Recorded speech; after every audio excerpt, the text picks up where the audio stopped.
I think the panelists would agree with me if we could present our views and papers within 25 minutes each.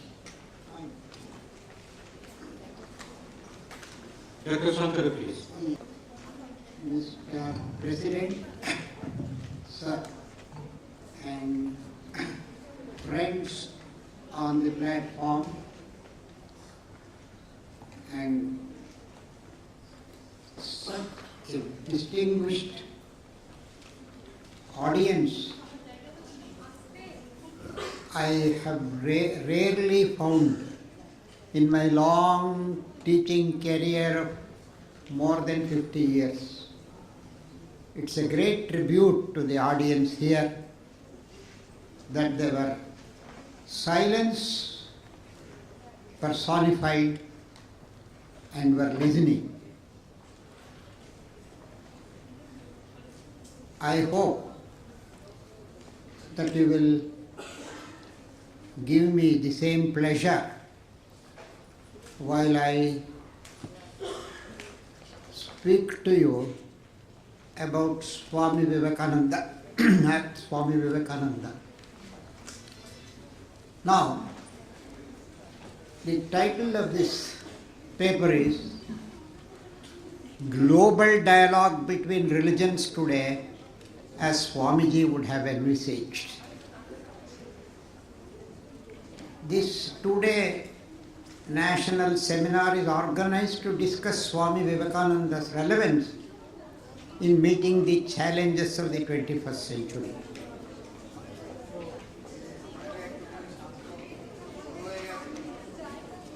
Could you please maintain silence? Some problem there, probably, perhaps. Yes. Please go. I am asked to speak on global dialogue of religions as Swamiji should have envisaged it. Easily, the most complex of all the themes of today's seminar, and perhaps a little overwhelming too. In this session, we need to lay down the basis for setting up a global dialogue between all religions. We may recall what Swamiji said in his lecture, The Hindu View of Life, delivered at the Brooklyn Ethical Association.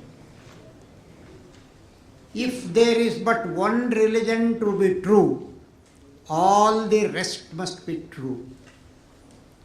Do you know why Swamiji had to make such a statement? And that too, when he was abroad, when he was facing people from different cultures. Why was he to make that statement? Because each religious leader announces very frequently that his religion is the best of all religions. Well, I do not know the standards people have that they have set up to measure the greatness of a religion. Is it the large numbers they have behind them? Or is it that people have appreciated the sayings of their great masters here and are following that religion? A deeper analysis tells you that it is nothing but the ego and sometimes the ignorance of a group of people to think that theirs is the best religion, best of religions in this world.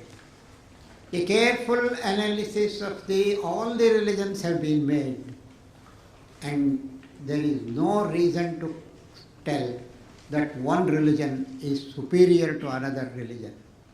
However, that discussion apart, I want to tell you what Swamiji had to tell on this. At the Brooklyn Ethical Association, Swamiji said, if there is but one religion to be true, all the rest must be true. I am not going into the analysis of religions now because all religions have great messages of their masters to give to the people who want or wish to follow a particular religion. He says, if there is but one religion to be true, all the rest must be true. The same truth has manifested itself in different forms, and the forms are according to different circumstances of the physical and mental nature of different natures. In his lecture, The Way to the Realization of a Universal Religion, delivered in the Universalist Church, Pasadena, California, Swamiji was more clear and emphatic on this point. And which is the universal religion according to Swami Vivekananda? What is it? And that universal religion, said Swamiji, about which philosophers and others have dreamed in every country, already exists. No religious leader has found anything new.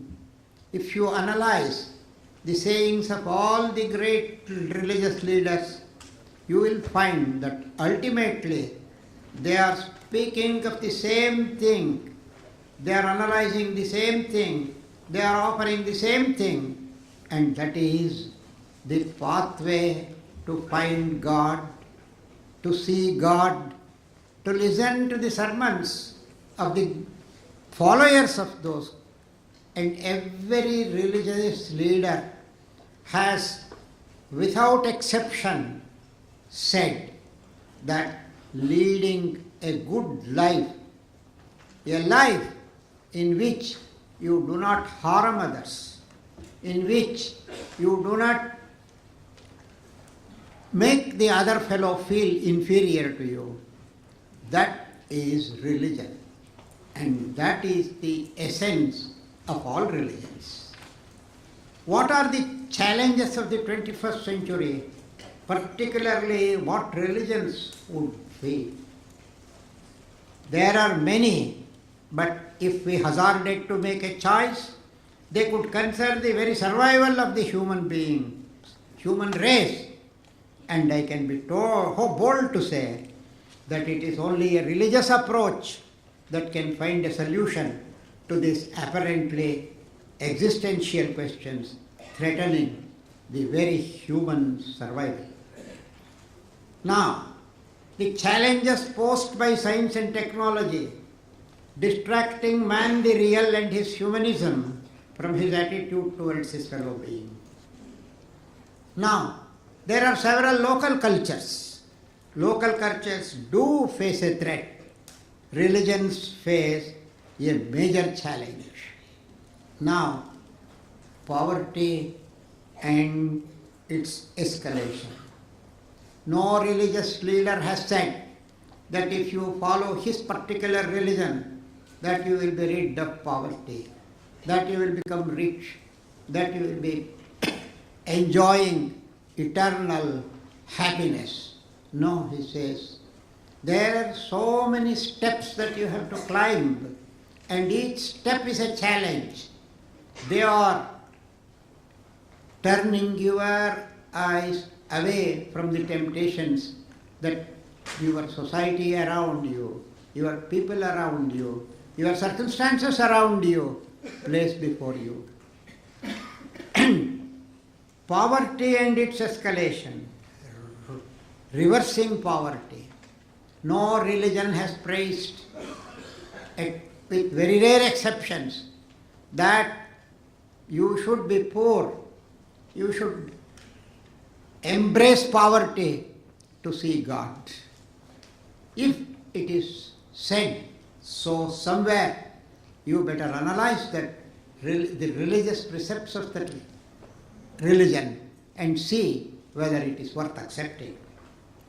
Proves the environmental crisis, expanding human potential, etc. and etc. and etc. Let us begin with a wonderful statement Swamiji made in his third address at the Parliament of Religions. It is a paper on Hinduism. I am sure that all of you know why and how Swamiji went and reached the dais of the Parliament of Religions. He was a rejected and dejected person when he was coming back, finding that he had no credentials to present to the Parliament of Religions, and its doors were closed to him. And when the professor from Harvard said, Swamiji, asking you for a credential is like asking the sun to prove that he is worthy of praise, acceptance. What a great statement he made, and it became true. And I also want all of you to know the opening sentence of Swami Vivekananda. It is always misrepresented, not with any particular intention, but we must follow every word he said to know that. How did he begin his address at the Parliament of Religions? When he was rejected, the professor from Harvard said, Swamiji, asking you for credentials is like asking the sun to prove his credentials to shine. And also he said, all our scholars and professors put together will not equal the greatness, the worth of this monk from India. At that moment, Swamiji, when he stood up and addressed the audience as, I don't know whether how many of you have analytically seen what he said then. Sisters and brothers of America. It's not brothers and sisters of America. Sisters and brothers of America. When he addressed the gathering thus, the 10,000 and odd audience that were there stood up. They were on their feet, and the ladies in particular clapped and clapped, and the claps went on for a long time. This confused monk from India did not know whether it was for appreciate you or whether they were decrying him. Then he started his speech, and at the end of that, a number of women climbed up the platform and kneeled before him. And we must never forget, our women must be proud of this.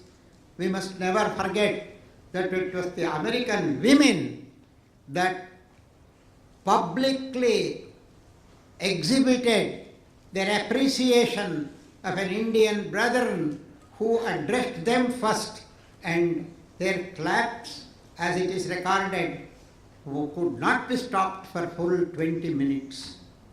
And now, what did Swamiji do at the Parliament of Religions? If you study, I want every Indian to study the lectures that he delivered at the Parliament of Religions. Because it's an epoch-making. How did he address the audience? It's not brothers and sisters of America. No, sisters and brothers of America. You open that particular page and see how he addressed and what the reaction of those people, American people, were. He had, the previous day, he had no place to sleep. He had no food to eat. A kind lady took him into her house, fed him, asked him to sleep, asked him to have rest, and he was ready for the ordeals that he had to face thereafter, even at the Parliament of Religions. And now, I propose this as the first premise on which a global religious dialogue will take place. Let us take the basis of different religions to resolve differences at the very outset. The first premise should be Swamiji's statement and should put everyone's mind at rest. What did Swamiji say? When religions are dead, there will be no more sects. What is a sect?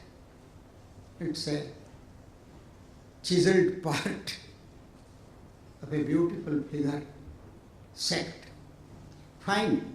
What will happen? Swamiji said. When religions are dead, there will be no more sects. It will be the perfect peace and harmony of the grave. When there is no fight at all, when there is no quarrel at all, what will you enjoy? What will you see? What will you take? But so long as mankind thinks, there will be sects. Swamiji had absolutely no objection for the existence of sects, because each man is free to express his views, and each group is free to perform what it feels good, what it feels right. This is a great lesson we have to learn from Swami Vivekananda.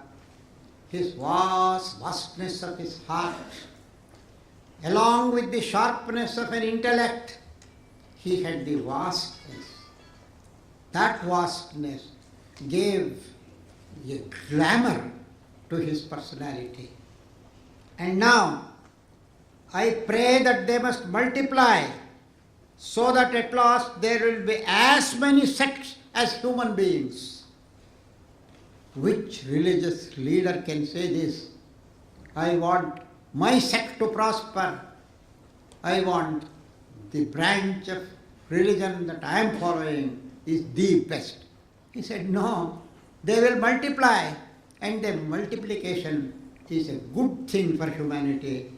Multiply so that at last there will be as many sects as human beings, and each one will have his own method, his individual method of thought in religion. So there is no threat that any religion or even a sect will face extinction. Now, there are fundamental differences in religions. Well, let them exist, said Swami Vivekananda. There is no harm in that. Let there be differences. And each one need not broadcast to the world that his sect is the only sect that is fit to live and all others are better dead than alive. You believe me, in the 21st century, we hear such voices echoing from temple walls, walls of the monasteries, and some of the self-proclaimed leaders of religion, religious men, go on repeating it, and people who do not stop to think believe them. It is not so. It's not the will of God that only one sect should exist and that is the best sect. No.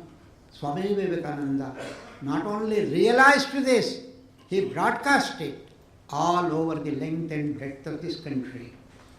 Now, sect after sect arose in India and seemed to shake the religion of the Vedas to its very foundations. How many sects? You can't even keep a memory, number of them. No. Swamiji says, sect after sect arose in India and seemed to shake the religion of the Vedas to its very foundations. But, like the waters of the seashore, in a tremendous earthquake, it receded only for a while, only to return in all-absorbing, 1,000 times more vigorous and when the tumult of the rush was over, these sects were all circled in. There is an extraordinary quality in the human being. Human beings at large, they take the best, not by your advertisement, no, not because of the posters that you paste on walls, no.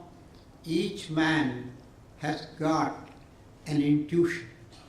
That intuitive power prods him to accept what is good for that particular individual.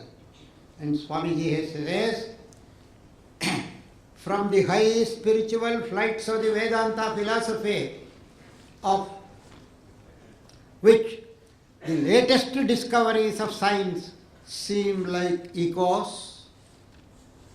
Please follow this sentence carefully. What Swamiji is telling. He was not against science. He was an ardent admirer of the latest discoveries of science. But what did he say?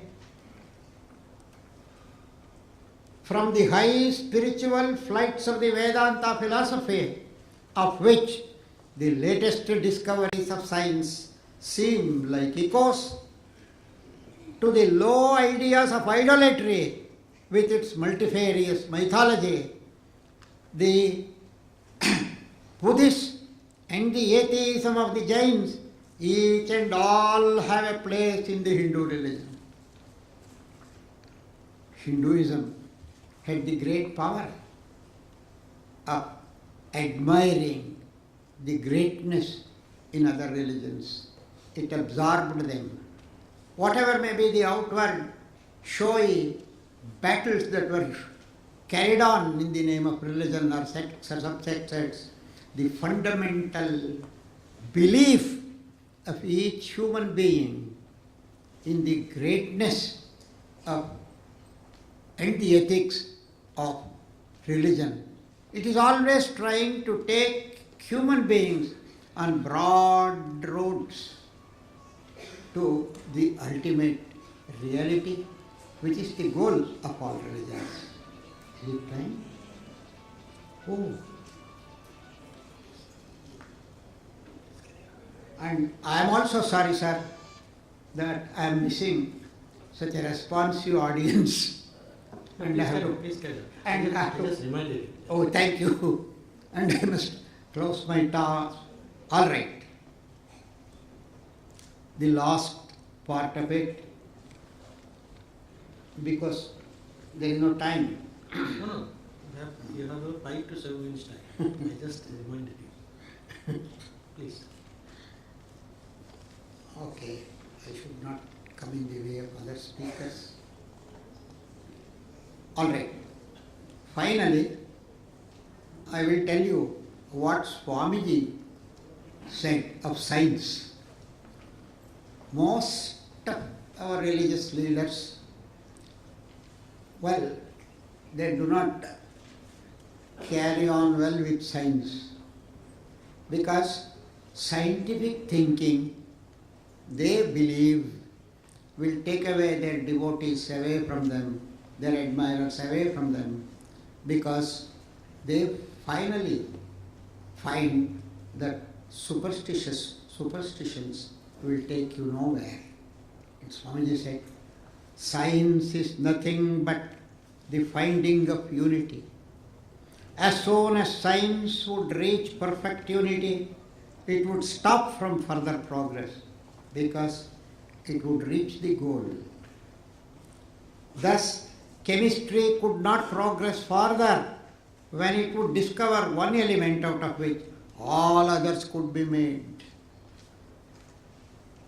Physics would stop when it would be able to fulfill its services in discovering one energy of which all the others are but manifestations. And the science of religions become perfect when it would discover Him who is the one life in a universe of death. Please read Swamiji. Do read Swamiji. He has the most beautiful and rationalistic way of putting things. You can argue with him even in his absence. If you find that Swamiji is wrong, you can boldly tell him, Swamiji, you are wrong. You have to know more about it. We have friends before us as an ideal. One of the greatest men that this earth has produced. We are proud of him. We are, even after so many years after his passing away, year after year, more and more books are being published on him, and such aspects of the Swami that we did not know have been highlighted now. I wish you all, my dear friends, to become Swami Vivekanandas. You need not be only a male to become Swami Vivekananda. Study Swami Vivekananda. Read his books, read his works as often as you can, and you will see that new strength will flow into you.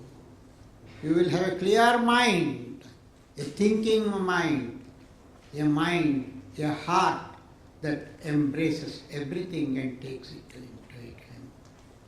Thank you very much for the wonderful, patient hearing you have given me. I wish I had more time and could shout more loudly. Well, thank you, Dr. Shankara. Well, I feel really ashamed that I had to intervene. That was really an unnecessary intervention, but we just couldn't help it. We are very grateful to you, sir, for taking us on the right path. I am not going to summarize your ideas. The ideas were presented so clearly, emphasizing the very right points that there is no reason to sum them up.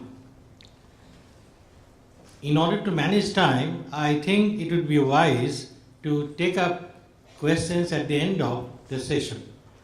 Although the three presentations would be of three different types, the approaches would be different. Nonetheless, the main focus would lie on the possible contours of a global dialogue of religions. Thank you, sir, for giving us a good start.